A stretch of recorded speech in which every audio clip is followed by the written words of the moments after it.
안녕하십니까. 종교평화연구원장 이병두입니다. 오늘 1월 10일입니다.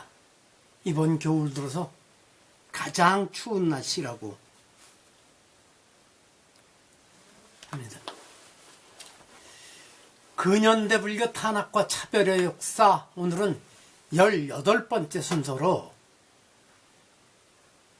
종교를 차별했던 역대 정권의 수도권 도심 개발, 그 중에서도 이걸 상하로 나누어서 오늘은 상편을 한번 같이 말씀을 나눠보겠습니다. 한국 사회에서 각 종교, 그 중에서도 대형 교회와 성당들이 선거 때마다 막강한 영향력을 행사한 지 오래되었습니다. 1996년에 치러진 제15대 국회의원 선거에서 서울 여의도 순복음교회와 강남 소망교회가 각기 국회의원 6명씩을 배출했고, 2000년 제16대 국회의원 선거에서는 여의도 순복음교회가 6명, 그리고 소망교회가 당선자 8명을 배출했으며, 2004년 제17대 국회의원 선거에서는 소망교회가 7명, 서울 서초구 사랑의교회가 5명, 수원 중앙침례교회가 3명의 국회의원을 당선시켰습니다. 이때 수원시 전체 지역구 의원 4명 중 3명이 같은 중앙침례교회에 출석하는 교우라는 진기록도 남겼습니다.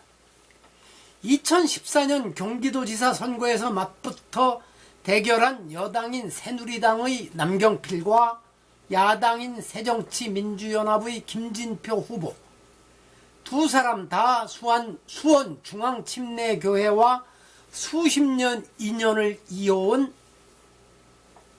같은 교회 신자였습니다. 그 뒤로 이 대형 교회가 배출한 국회의원 숫자에 변화가 있지만, 여야를 가릴 것 없이 그 교회와 담임 목사, 그리고 그 교회의 여론을 주도하는 신도들의 영향력은 여전히 무시할 수 없습니다.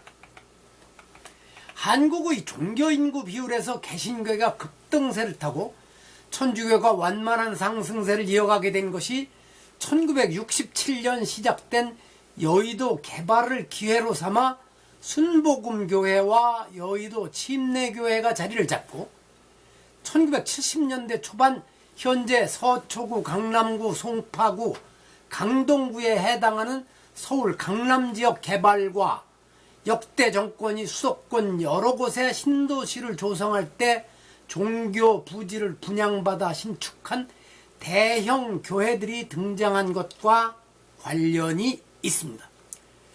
먼저 서울 강남 지역의 현실을 살펴보기로 하죠. 불교계에서도 송파구의 불광사, 강남구 구룡사와 능인선원, 서초구 관문사 등 대형 포교당이 창건되어 역할을 하고 있지만, 그 성장세가 미약하였고, 오히려 강남 개발 과정에서 정권에게 봉은사의 막대한 토지를 강제로 빼앗기는 차별과 탄압을 겪었습니다. 봉은사 땅 뺏긴 얘기는 제가 이미 했었죠. 개신교계는 1971년 송파 제1교회, 1975년 임마누엘교회, 1976년 잠실교회, 1977년 소망교회, 1978년 광림교회, 1978년 사랑의교회, 1984년 충현교회, 1980년 명성교회, 1985년 갈보리교회, 1985년 월드비전교회, 1988년 산정현교회, 1991년 기쁜 소식 강남교회 등 강북지역에서 이전해 오거나 새로 설립된 대형 교회들이 매우 많고, 그 중에는 신도 수만 명과 수천억 원, 1조 원에 이르는 재산 소유로 세계적인 초대형 교회 명단에 이름을 올린 교회도 여러 곳이 있습니다. 이제 그 영향력이 많이 감소하긴 했지만 이 중 충현교회와 소망교회에서는 김영삼과 이명박을 대통령으로 배출하면서 한때 정치계와 경제, 문화계 등에서 막강한 힘을 행사하기도 하였습니다. 천주교 쪽도 강남 개발붐을 놓치지 않고 1973년 청담동, 1976년 반포동과 논현동, 1977년 잠실, 1979년 대치동과 압구정동, 1981년 신천동, 방배동과 서초동, 1983년 가락동, 1984년 역삼동, 성당 등의 신축을 이어가면서 교도 숫자를 늘려갔습니다. 그에 따라 정치, 경제 등 사회 각 분야에 대한 영향력을 확장해갔으며 그 뒤 이 지역 본당들의 역할이 중요해지고 이 성당들이 소속된 서울대교구가 한국 천주교 전체 교단 안에서 차지하는 위치와 영향력이 급증한 것으로 평가받고 있습니다. 공식 서류로 나오는 건 아니지만 천주교 쪽 사람들의 이야기를 들어보면 서울대교구가 한국 천주교 전체의 그 위상이 반 이상을 차지한다고 합니다.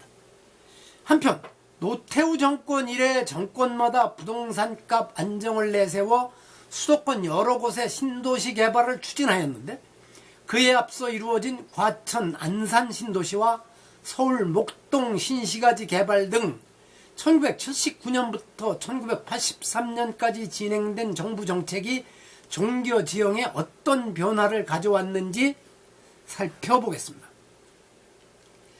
과천문화원에서 나온 과천향토사와 과천시지에 따르면 과천 신도시 계획지구 내에서 종교 부지를 분양받은 6곳이 모두 개신교회들이었습니다. 그 결과 과천시의 개신교 신자 수는 시 인구의 32.35%로 전국의 개신교 신자 비율 19.66%를 크게 넘어서고 불교 인구는 시 인구의 15.92%로 전국 평균 신자 비율 23.19%에 크게 못 미친 것으로 드러났습니다. 이건 과천시지에 기록된 공식 통계입니다.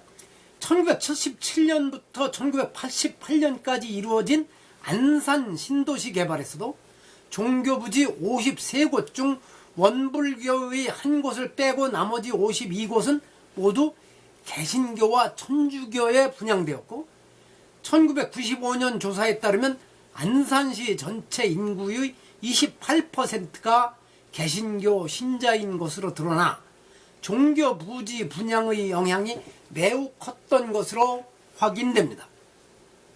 이런 흐름은 서울 양천구 목동 신시가지 개발 과정에서도 이어져서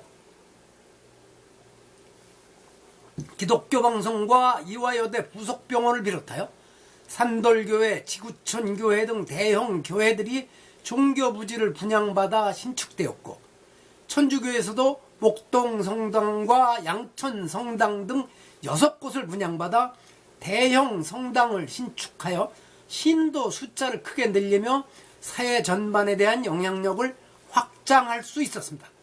그러나 불교는 법안정사와 뒷날 국제선센터가 들어서는 자리를 분양받는 정도에 멈추었습니다. 이 내용은 강인철 교수의 종교정치의 새로운 쟁점들이라는 책에서 가져온 자료입니다.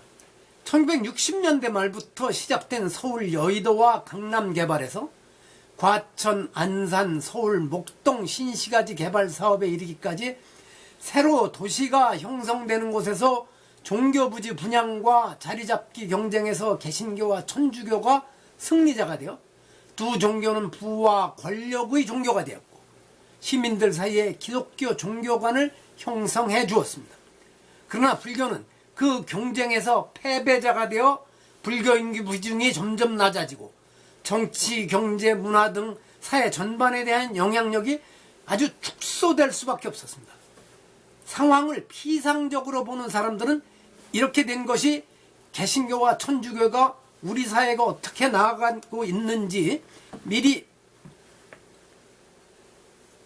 읽고 그에 따라 적극 행보를 펼친 능력 덕분이라고 하겠지만, 실은 역대 정권이 서울 도심 개발과 신도시 조성 과정에서 종교 부지를 분양하면서 불교를 차별하고 개신교와 천주교에 유리한 조건을 내세우거나 아예 특혜를 주는 쪽으로 정책을 결정해 집행한 것이 훨씬 더 중요한 배경이었습니다.